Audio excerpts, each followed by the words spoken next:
Assalamualaikum dan salam sejahtera. Baik, hari ini saya ingin berkongsi ataupun membuat penerangan berkaitan. Saya mengambil dua topik. Yang pertama adalah topik peranan ibu bapa dan kedua adalah topik peranan guru sebagai ejen sosialisasi terhadap anak-anak zaman sekarang. Kedua-dua topik ini saling berkait rapat dalam membentuk anak-anak pada zaman sekarang. Okey, saya pergi satu persatu. Topik yang pertama adalah peranan ibu bapa. Dalam itu saya menerangkan 6 peranan ibu bapa. Peranan ibu bapa sangat banyak dan meluas. Kita sebagai ibu bapa ataupun di luar sana ibu bapa harus kena tahu peranan-peranan ibu bapa bila sudah menjadi ibu dan bapa kepada anak-anak. Okey, peranan pertama yang saya ambil adalah ibu bapa harus tahu fizikal atau jasmani anak-anak supaya mereka cerdas dan minda mereka terbuka, tidak lesu. So ibu bapa kena tahu. Sebagai contohnya, ibu bapa boleh bawa mereka pergi rekreasi, berjoging, hiking. Banyak cara ibu bapa boleh lakukan untuk memantapkan fizikal dan jasmani anak-anak. Okey, yang kedua adalah memberi perhatian dan kasih sayang. Itu sangat penting kita sebagai ibu bapa. Memberi perhatian dan memberi kasih sayang itu sangat penting untuk mendidik anak-anak menjadi dekat dengan kita dan bagaimana kita mengawal anak-anak tu jika kita saling memberi perhatian kepada mereka, tidak hanya sibuk dengan pekerjaan kita sahaja. Okey, yang ketiga, mengawal emosi anak-anak. Macam mana mengawal emosi anak-anak? Ibu bapa kena tahu emosi anak-anak yang kecil dan yang dewasa.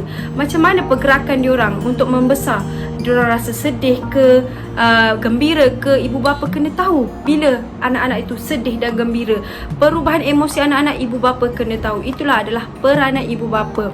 Okey, seterusnya yang keempat adalah memberi didikan agama. Didikan agama sangat penting untuk setiap pelajar ataupun tak kisahlah orang Islam ataupun bukan Islam.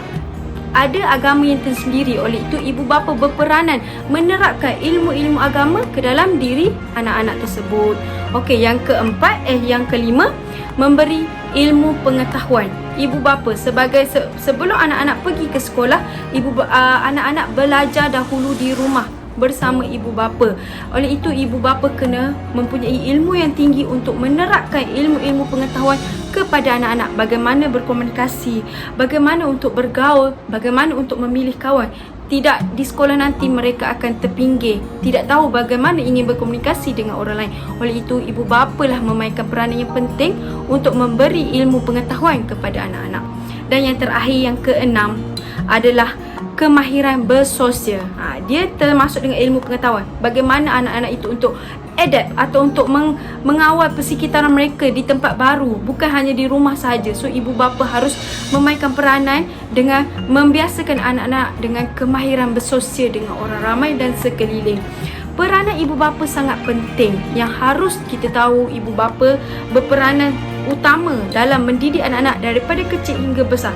Bak kata pepatah, melentur buluh biarlah dari rebungnya. Anak-anak ini sebagai ibaratnya kain putih. Ibu bapa yang mencorakkan anak-anak tersebut. Oleh itu peranan utama adalah ibu bapa dalam pembentukan anak-anak. Saya sarankan di sini ibu bapa sebelum menjadi ibu bapa, pasangan suami isteri haruslah belajar cara-cara bagaimana menjadi ibu bapa. Apakah tanggungjawab ibu bapa itu tersebut? Bagaimana mereka ingin mengawal anak-anak mereka supaya tidak terjadinya gejala-gejala sosial pada masa kini. Baik, kita sambung lagi dengan topik kedua, iaitu peranan guru sebagai ejen sosialisasi. Okey, sekolah merupakan satu institusi penting yang berupaya membentuk anak-anak melalui proses sosialisasi. Proses sosialisasi ini diterapkan melalui guru yang mengajar anak-anak tersebut.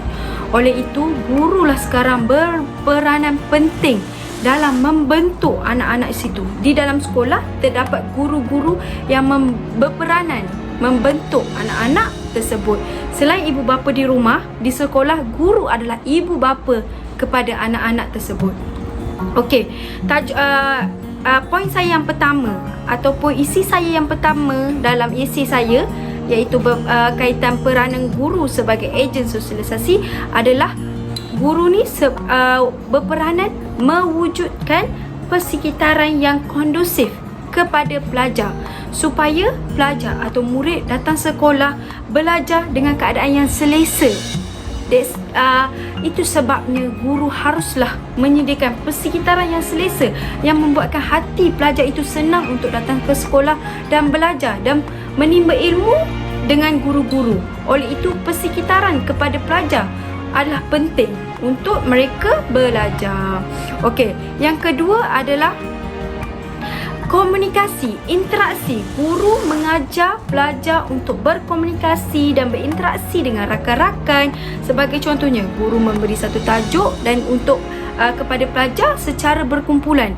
Pelajar tersebut akan berinteraksi, berkomunikasi dalam satu kumpulan tersebut. Oleh itu, pelajar itu belajar sosialisasi dia, berkomunikasi dengan orang lain. Itulah pentingnya peranan guru di sekolah ini. Dan yang ketiga, guru ini berperanan melahirkan masyarakat yang penyayang. Bila mereka dah habis sekolah, mereka belajar di sekolah bagaimana ingin menjadi masyarakat yang penyayang, yang boleh berkongsi dengan orang lain. Di situ kita akan mengembangkan masyarakat kita dalam Malaysia ini dapat menjadi masyarakat yang penyayang, harmoni. Okey, yang keempat, guru memupukkan nilai murni di dalam diri anak-anak. Guru berperanan memupuk nilai murni dalam diri anak-anak untuk mereka belajar nilai-nilai murni yang ada. Di situ mereka akan menjadi seorang yang bagaimana bagi tahu yang nilai murni kebaikan. Mereka akan macam mana menghormati orang tua, bagaimana bertoleransi, bagaimana bekerjasama. Nilai-nilai murni itulah guru harus terapkan dalam diri anak-anak.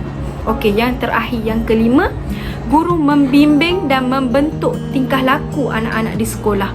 Guru harus membimbing mereka selain memberi ilmu, tunjuk ajar, mengajar apa subjek itu. Guru haruslah menunjukkan tingkah laku yang positif dan anak-anak akan mengikut guru ni adalah sebagai role model kepada anak-anak. Oleh itu, guru sangat berperanan penting dalam membimbing membentuk tingkah laku anak-anak. Baik, kesimpulannya daripada esei saya ini ataupun daripada pembentangan saya ini berkaitan dua topik tersebut, kedua-dua peranan ibu bapa dan guru saling berkait rapat dalam membentuk sosial anak-anak pada zaman sekarang. Jika tiada ibu bapa dan tiada bimbingan daripada guru, anak-anak akan lebih terjerumus kepada gejala sosial. Sekarang ni kita banyak mendengar di akhbar, di dada akhbar berkaitan gejala sosial daripada remaja-remaja pada masa kini. Oleh itu, ibu bapa dengan guru haruslah bekerjasama, berkolaborasi dalam membentuk anak-anak supaya menjadi seseorang generasi ataupun menjadi pemimpin pada masa akan datang. Oleh itu, ibu bapa haruslah berperanan penting di rumah dan guru haruslah memainkan peranannya di sekolah. Terima kasih daripada saya.